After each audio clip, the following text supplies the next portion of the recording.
저는 오늘 읽은 말씀 고린도후서 3장 17절로 18절 말씀을 통해서 하나님과의 영광의 교제라는 제목으로 하나님의 말씀을 함께 나눠보도록 하겠습니다. 여러분, 요즘 우리 한국인들에게 있어서 가장 무서운 질병이 뭘까요? 물론 가장 무서운 것은 암이라고 말할 수 있습니다. 암을 한번 걸리면 많은 자들이 치료받기보다는 그 암으로 인해서 죽는 사람들이 많기 때문에 암이 가장 무서운 질병이라고는 하지만, 그러나 요즘 의술이 많이 발달되어서 암도 조기에 발견되면 잘 치료받을 수 있고 완전히 깨끗하게 제거되고 건강한 모습으로 살아갈 수가 있습니다. 그래서 저는 암보다 더 무서운 질병이 뭐냐 하면 제가 생각할 때는 당뇨 같아요. 이 당뇨라는 병은 쉽게 치료가 안 됩니다. 또 무엇을 암처럼 잘 나간다고 해서 해결되어지면 되는데 잘 나간다고 해서 해결되어지는 것도 아닙니다. 또 이 당뇨라는 병은 그 당뇨병으로 끝나는 것이 아니라 그 당뇨 때문에 신장이 망가지고 여기저기 그것으로 인하여서 많은 병들이 생기게 만듭니다. 그런데 문제는 한국 사람들에게 이 당뇨병이 많다는 사실이에요. 다른 어느 민족보다 가장 당뇨를 많이 앓고 있는 사람들이 한국 사람들입니다. 왜 그럴까요? 한국 사람들은 염장류를 많이 먹기 때문이라고 해요.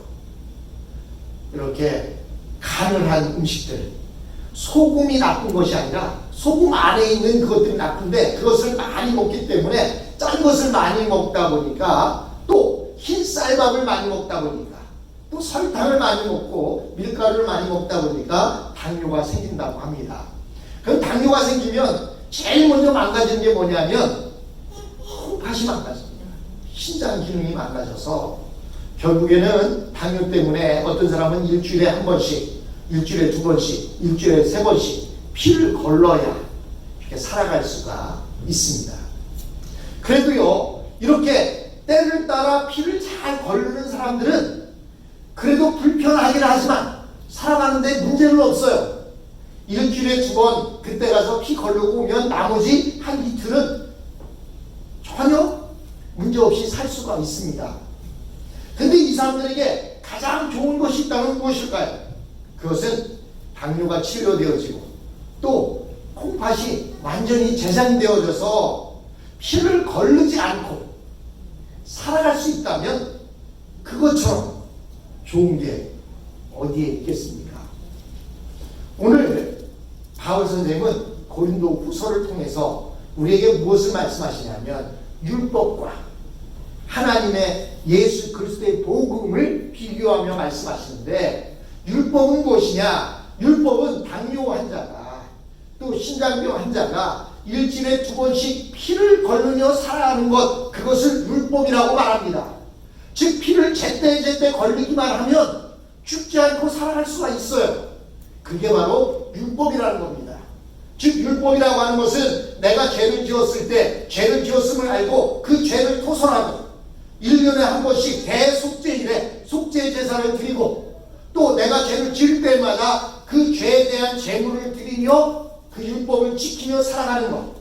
그러면 그들은 병은 있어도 사는데 지장이 없다는 거예요.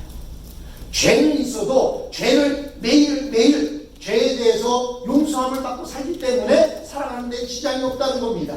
그것이 바로 율법이에요. 그럼 복음은 무엇이냐?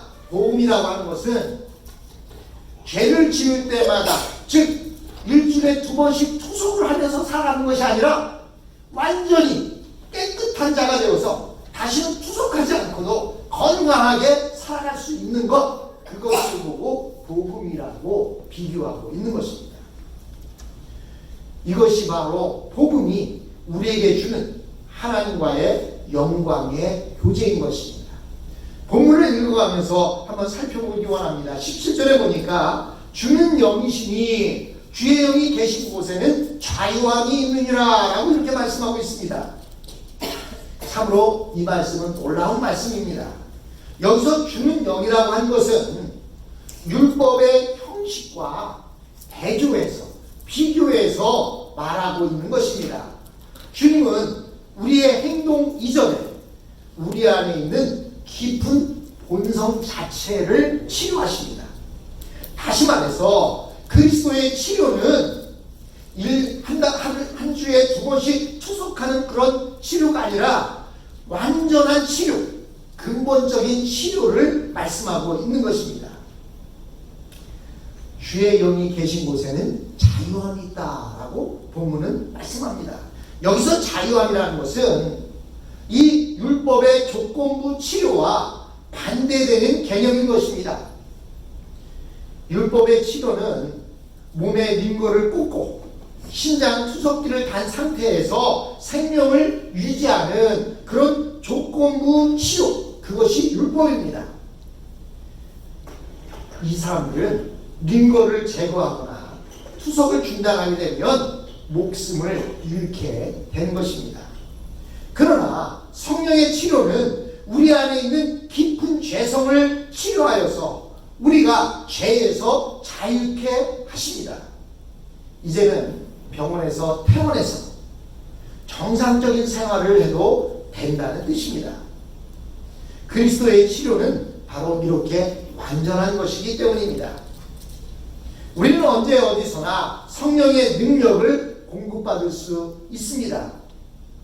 그래서 교회를 잠시라도 벗어나서는 안 된다거나 항상 성경만 읽고 있어야 하는 것은 아닙니다.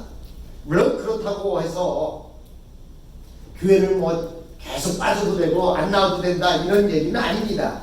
그러나 예수 그리스도를 믿음으로 인하여서 완전히 치료가 되었으므로 다시 교회에 매일같이 나와서 살지 않아도 우리는 자유함을 얻을 수가 있다는 것입니다. 사실 우리가 교회에 모이는 것은 죄가 두려워서 모이는 것이 아닙니다. 옛날에 성전에 모이는 사람들은 죄가 두려워서, 율법이 무서워서 성전에 모였지만 지금 우리가 이 자리에 모여서 예배하는 것은 죄가 두려워서 이 자리에 모이는 것이 아닙니다. 우리가 이 자리에 모이는 것은 하나님의 하나님과의 영광스러운 만남과 교제를 나누기 위해서 이 자리에 오는 것입니다. 여기 본문에서 자유하다는 것은 하나님 앞에서 자유로운 것을 말하는 것입니다. 만약 당당한 자격으로 왕이나 귀한 사람을 만난다면 우리는 그 앞에서 자유로울 수가 있을 것입니다. 얼마든지 좋은 옷을 입고 웃으며 여유를 부리면서 오랫동안 그들과 교제할 수 있을 것입니다. 그러나 만약에 그 자리에 참석했는데 하인의 자격으로 참석했다고 한다면 그는 그곳에서 자기 마음대로 자유롭게 행동할 수 없을 것입니다. 하인들은 주인의 눈치를 살펴야 하고 왕이나 귀족들의 눈치를 살펴가면서 그들이 무엇을 원하는지, 그들이 무엇을 싫어하는지 그것들을 잘 살피면서 대접해야 되는 것이 하인입니다. 그러나 자유로운 자, 자격 있는 자들은 어때요? 자연스럽게 만나서 웃고 떠들고 대화하고 먹고 싶은 거 먹어가면서 이야기할 수가 있는 것입니다. 마찬가지로 우리의 얼굴에서 수건이 벗겨졌다는 것은 하나님 앞에 나아갈 당당한 자격을 얻었다는 것입니다. 그것은 종으로서 부름받은 것이 아니라 하나님의 자녀로서 부름받은 것입니다. 그 하나님의 자녀들은 하나님의 그 거룩한 존전에 서 있을 수가 있는 것입니다. 이때 정당한 자격을 가지고 하나님 앞에 있기 때문에 어색함이나 두려움 없이 하나님을 만날 수가 있습니다. 많은 사람들이 대통령을 만날 때에는 그 대통령 앞에서 무엇인가 엄습해야 되고 두려움을 갖고 뭔가 갖추고 만나야 되지만 집에서 대통령을 아버지로 둔 아들이 아버지를 만날 때에는 대통령으로 만나는 것이 아니라 아빠로 만나는 겁니다. 마찬가지로 우리가 하나님을 만나는 것은 이제는 우리의 아빠, 아버지로 하나님을 만나게 되는 것입니다. 그렇기 때문에 아버지를 만날 때 두려워하거나 아버지를 만날 때 어색함이 있어서는 당연히 안 되는 것입니다. 우리는 하나님을 이렇게 자유롭게 만날 수가 있게 됩니다. 이 세상에서 아무리 어렵고 답답한 일을 당한다 하더라도 하나님의 영광을 만나고 나면 그것은 아무것도 아닙니다. 이 세상에서 그 어떤 기쁨도 하나님을 만나는 것보다 더 클 수는 없는 것입니다. 물론 우리는 이 세상에서 크고 작은 죄에 빠져서 주님의 이름으로 다시 씻음을 받습니다. 그러나 하나님은 우리에게 그 수건을 다시 덮어 씌우지 않으십니다. 단지 우리 눈만 감겨 있을 뿐인 것입니다. 율법을 지키는 사람들에게 하나님의 말씀은 돌에 새겨진 것에 불과합니다. 딱딱한 것이고 경직된 것입니다. 그러나 성령께서는 말씀을 우리 안에 자유자재로 적용시키십니다. 그 말씀 속에 이런 의미가 있을까 싶을 정도로 자유롭게 적용시킬 수가 있습니다. 성경은 딱딱하고 굳어있는 차가운 돌이 아니라 오늘 이 시대에 얼마든지 살아 역사하시는 말씀입니다. 예수님의 성경 해석을 보면 정말로 자유자재로 성경을 적용시킨 것을 우리가 볼 수가 있습니다. 18절을 보십시오. 우리가 다 수건을 벗은 얼굴로 거울을 보는 것 같이 주의 영광을 보매 저와 같은 형상으로 화하여 영광으로 영광에 이르니 곧 주의 영으로 말미암느니라 라고 이렇게 말하고 있습니다. 우리는 주님 앞에서 수건을 벗었습니다. 율법이라는 그 수건을 다 벗었습니다. 하나님의 복음 안에서 그 영광을 온전하게 하나님께서는 드러내 보여주시고 우리도 교만과 편견의 수건을 벗어버렸습니다. 우리가 하나님을 만날 수 있는 것은 우리 안에 영광이 있기 때문입니다. 우리 안에 영광이 없으면 절대로 하나님을 만날 수가 없습니다. 지금 우리는 마치 거울을 보는 것처럼 하나님의 영광을 본다라고 성경에 기록되어 있어요. 근데 이 말씀을 우리가 잘못 오해할 수가 있습니다. 우리가 그리스도의 영광을 거울로 보는 것처럼 본다. 여기서 말할 때 이 거울은요, 지금 우리 이렇게 잘 보이는 거울이 아닙니다. 지금 거울을 보면 내 얼굴에 고춧가루가 묻었는지 이빨 사이에 무엇이 꼈는지 다 볼 수 있잖아요. 근데 지금 말하는 이 거울은 뭐냐면 동경이에요. 동경. 여러분 어린 시대에 우리 그 연세 많으신 분들은 우리 어르신들이 그 동을 깨끗하게 이렇게 닦아서 잿물로 양잿물로 닦아서 바짝바짝 빛나게 만들어 놓은 그 노쇠를 알 겁니다. 그걸 동이라고 하는데 옛날 시대에는 그게 거울이었어요. 그렇기 때문에 그 거울로 바라보면 형체는 보이는데 완벽하게 자세하게 보이진 않아요. 오늘과 같은 거울을 이야기하는 것이 아닙니다. 즉 옛날에 우리가 하나님을 거울로 보는 것처럼 하나님의 영광을 본다라고 여기서 말하고 있는 것은 우리가 하나님의 영광을 지금 명확하게는 보지 못하는데 우리의 육체가 그것은 아직 영광을 얻지 못했기 때문이라는 거예요. 그럼 우리가 하나님의 영광을 완전하게 완벽하게 볼 수 있을 때가 언제겠습니까? 바로 주님 앞에 갔을 때 하나님의 영광을 완벽하게 보게 되는 것입니다. 즉 우리의 눈으로는 지금 하나님의 영광이 희미하게 보이긴 하지만 우리는 눈이 아닌 다른 것으로 하나님의 영광을 볼 수가 있습니다. 여러분 볼 수 있는 게 몇 가지 있는 줄 아십니까? 보는 건 뭘로 보는 거죠? 보는 건 눈으로 보는 겁니다. 근데 눈으로만 볼까요? 여러분 맛본다고 하지 않습니까? 맛도 봐요. 또 냄새 맡아 본다 그러죠? 냄새를 맡는다, 냄새 맡아 본다 그러면 냄새도 본다는 거예요. 즉 우리는 눈으로만 세상을 보는 게 아니에요. 또 어떤 사람은 마음으로도 본다고 그래요. 어떻게 마음으로 볼 수 있을까요? 그러나 마음으로도 봅니다. 마찬가지로 우리가 눈 아닌 다른 것으로 하나님의 영광을 볼 수 있어요. 눈으로는 하나님의 영광이 희미하게 보일지 몰라도 눈 아닌 다른 것으로 하나님의 영광을 볼 수 있습니다. 어떻게 볼 수 있을까요? 첫째는 무엇보다 먼저 하나님의 말씀이 해석되어질 때 우리는 하나님의 영광을 봅니다. 하나님의 말씀이 바로 해석되어질 때 우리의 마음이 뜨거워집니다. 엠마오로 향해 가던 그 두 제자들이 같이 길을 가다가 만났던 그 사람의 이야기를 듣고 우리의 마음이 뜨겁지 아니하느냐라고 표현해놓고 있습니다. 마음이 뜨거워진다. 지금 하나님의 말씀이 바로 해석되어짐으로 인해서 우리의 마음속에 성령의 역사함으로 인해서 우리의 마음이 뜨거워지는 것을 느낄 때가 있습니다. 우리 눈앞을 가리고 있던 근심과 걱정이 사라지고 하나님의 영광이 우리 앞에 임재하는 것을 느끼게 됩니다. 그러므로 우리는 하나님의 말씀이 바로 전달되어지고 해석되어질 때 우리는 하나님의 영광을 볼 수가 있습니다. 두 번째로는 성령의 직접적인 역사에 의해서 하나님의 영광을 볼 수가 있습니다. 대체로 어느 때입니까? 엄청나게 어려운 일을 겪었을 때 이런 경우가 많습니다. 이 세상에서 위로받을 수 없을 때 오직 하나님의 위로를 간구합니다.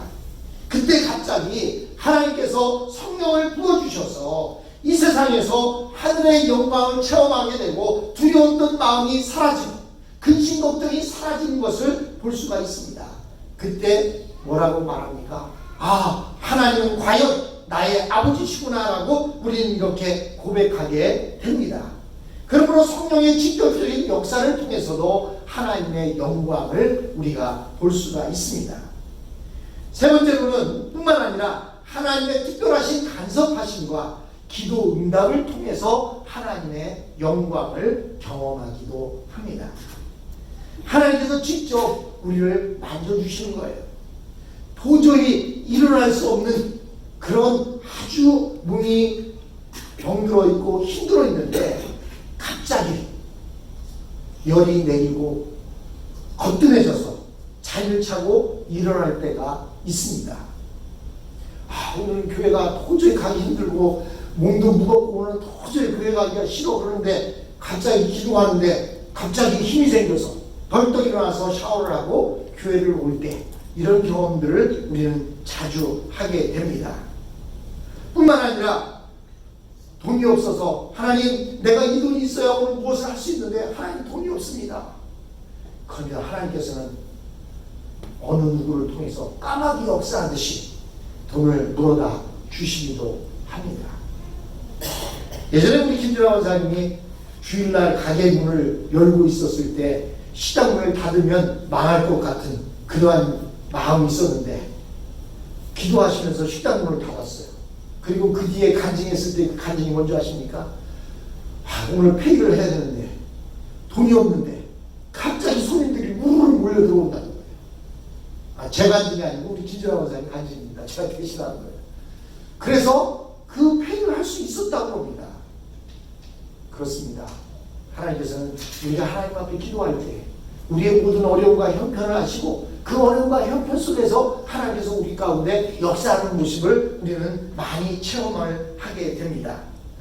그런데 놀라운 것은 이런 영광의 체험이 한 번으로 끝나지 않는다는 것입니다.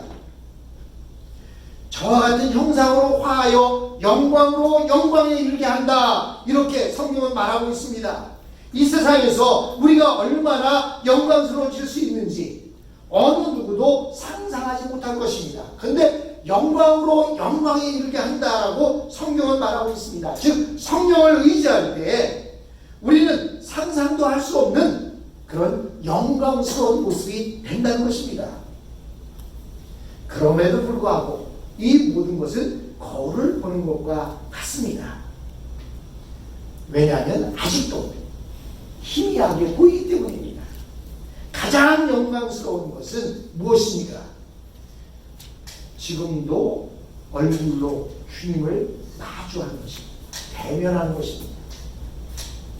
여러분, 그 사람을 가장 잘 볼 수 있는 것은 우리가 종종 우리 애들을 보고 싶으면 카카오톡으로 비디오 톡을 합니다. 그러면 애들이 저쪽 화면에서 얼굴이 나오고 우리 얼굴이 보여줘가면서 이렇게 대화를 해요. 근데 대화를 하고 나면 뭔가 좀 아쉬움이 있어요. 저희 어머니랑도 화상통화를 하고 나면 어머니가 끝날 때는 뭔가 아쉬워요. 뭐가 아쉬울까요? 직접 얼굴을 대해서 보고 싶고 만지고 싶고 더 듣고 싶고 이렇게 끌어안아주고 싶은데 그러지 못하는 게 아쉽지 않습니까? 마찬가지로 우리가 하나님의 영광을 보는데 거울을 보는 것처럼 그렇게 보았지만 지금도 우리가 하나님을 대면하여 볼 수가 있게 된다는 것입니다. 그때는 우리 몸도 영광스러운 모습이 되었을 때인 것입니다. 사도 바울은 자기 방식대로 고린도 교인들의 그 믿음의 어리석음을 책망하고 있습니다. 자기에게는 잘 맞을지 모르지만 수건을 벗지 않으면 이 영광을 모른다는 것입니다. 자기 방식대로 믿는다는 것은 참으로 어리석은 것입니다. 그리고 수건을 덮고 성경을 읽었을 때 그가 발견하는 것은 무서운 진노의 하나님만을 발견하게 됩니다. 그러나 그리스도를 만나 성령의 능력으로 하나님께 나아가게 되면 우리는 하나님의 존전에서 오래오래 그분을 대면하여 볼 수 있게 되는 것입니다. 우리의 예배가 바로 그런 영광스러운 예배가 되기를 기원합니다. 우리의 예배가 무서워서 예배드리러 오는 것이 아니라 지옥 갈까봐 두려워서 예배에 오는 것이 아니라 하나님을 대면하여 보고 아버지 되신 그 하나님을 만나서 사랑을 마음껏 누리기 위해 드려지는 예배가 되시기를 주님의 이름으로 축원합니다.